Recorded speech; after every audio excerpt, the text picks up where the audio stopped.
Welcome to the very first Cartoon Review Piedays. I'm your announcer, and tonight's host is the Lucky Captain Rabbit King. Take it away, Lucky. Hey, boys and girls. It's me, the, Lucky Captain Rabbit King guy. Yeah. I sure am hungry.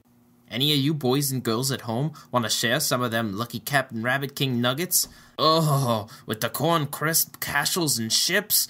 And the marshmallowy bits. Captain, you have a job to be doing right about now. Oh, right, the introduction. Tonight, Pieguyrulz reviews the Powerpuff Girls episode, Jewel of the Isle, with me, the Lucky Captain Rabbit King. Hey guys, Pieguyrulz here. Everyone remembers the Powerpuff Girls, right? Awesome show about 3 kindergartners who routinely kick the crap out of monkeys, street gangs, cockroaches, and cross-dressers. Yeah, it was pretty dang violent. And silly. Today's review is a great example of both, with tons of cartoon violence and an utterly ridiculous premise. The name of the episode is Jewel of the Isle, and it's about a bumbling crook trying to steal some cereal from the Powerpuff Girls. Confused? Well, let's start at the beginning. A crook steals a jewel from a jewelry store, only to run straight into the Powerpuff Girls. In a desperate attempt to escape them, he travels by car, train, boat, and rollerblades in a very impressive sequence. The girls lose him when he disguises himself as Dexter, a cereal factory employee. The narrator praises the crook for being so cunning to outwit the Powerpuff Girls, just as he trips and drops the jewel into the cereal that's being packaged. It's ironic! With all the cereal boxes on conveyor belts, the crook loses which box has the jewel. He follows the boxes to the supermarket, where he proceeds to rip open all the boxes to no avail. Except for one. He sees the last box, but the professor grabs it before the crook can. The crook follows Professor Utonium home, where the Powerpuff Girls are watching some kind of computer-generated, very cheap-looking anime-esque show.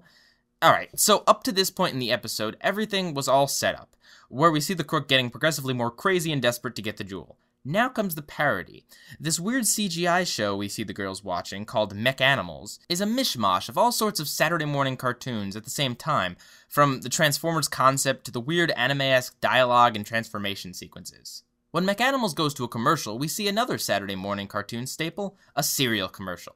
This one features the Lucky Captain Rabbit King entering a rollerblading contest to try and win some Lucky Captain Rabbit King nuggets. This cereal commercial parody is absolutely perfect. They nail everything ridiculous about them, and even got the same animation style as your typical cereal commercial. They got the silly music, the extreme nature, the mascot's dialogue, and the ending where he screws up and crashes in a way that prevents him from getting the cereal. It's mostly a parody of the Trix Rabbit, but with a bit of Lucky and Captain Crunch. At the end, the kids even give a cruel taunt with, "Ridiculous, Lucky Captain Rabbit King! Lucky Captain Rabbit King nuggets are for the youth!" They even mock the bizarre concept that the mascot shares a name with the product that he is not allowed to have. Anyway, the Powerpuff Girls hear the doorbell and see none other than the Lucky Captain Rabbit King himself at their door. Although, really, it's the crook in disguise.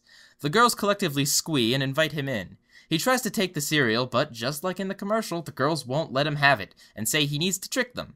From here on out, the entire episode is about the crook, still dressed as the mascot, trying through progressively ridiculous means to trick the girls into giving him the cereal. This is why I love this episode. Not only is it a great parody of cereal commercials, but it's also a great homage to classic cartoons like The Coyote and the Roadrunner and Tom and Jerry. It's that classic formula of the stupid but persistent character that tries so hard to get the one thing, but is repeatedly foiled by either idiocy on his own part or the cleverness of the target. So, the crook tries dressing as a babysitter, but the girls see through it. Then he tries disguising himself as the gardener, but gets caught in the lawnmower. He tries disguising himself as a monster, but then the girls beat the crap out of him because that's what the Powerpuff Girls do to monsters. Every time one of his plans fails, he gets hurt and taunted by the girls. "Ridiculous, Lucky Captain Rabbit King! Lucky Captain Rabbit King nuggets are for the youth!" Part of the fun of this kind of plot is in knowing how stupid the crook is. Seeing him get hurt over and over again is really satisfying to watch. His last plot is to dress up like Santa, but after many troubles, including a squirrel attack, he gets stuck in the chimney. A fire truck arrives to get him down, but the Powerpuff Girls can fly. Oh well, there's plenty of things in this episode that only make sense if you use cartoon logic, and the plot is so much fun that you don't even worry about stuff like that. Bubbles wonders what Santa is doing here in the summer, but the crook reveals that he's really the Lucky Captain Rabbit King. He goes into a hissy fit because he just wants some cereal, and Bubbles, bless her little heart, actually gives him some.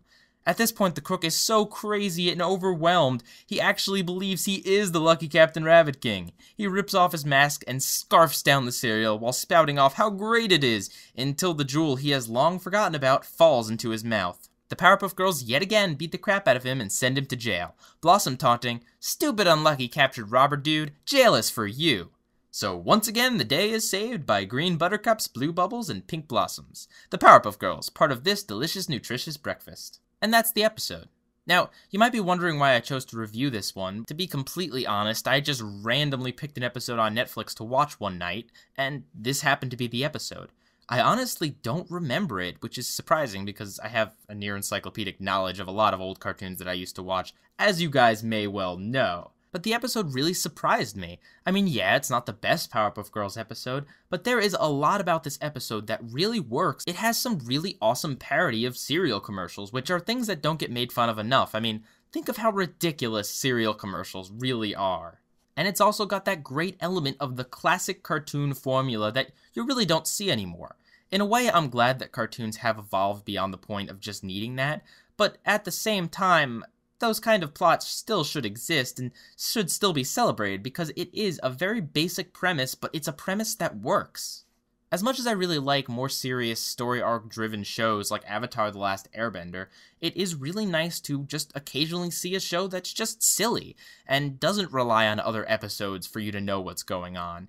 It's pure satirical, it's pure goofy, it's the essence of what a classic cartoon is, and that's why I chose this episode to review. It may not be the best episode or the most Powerpuff Girlsiest episode, but it is definitely an episode that shows that this show really has a lot to offer that even I forgot about. Hopefully I'll be able to pick out a few more jewels from the classic cartoons that I grew up with as a child to share with you guys and celebrate, because I don't do nearly enough of that. I do a lot of bashing, but not enough praising. So, yeah, hopefully there will be more of these to come. Pieguyrulz, out.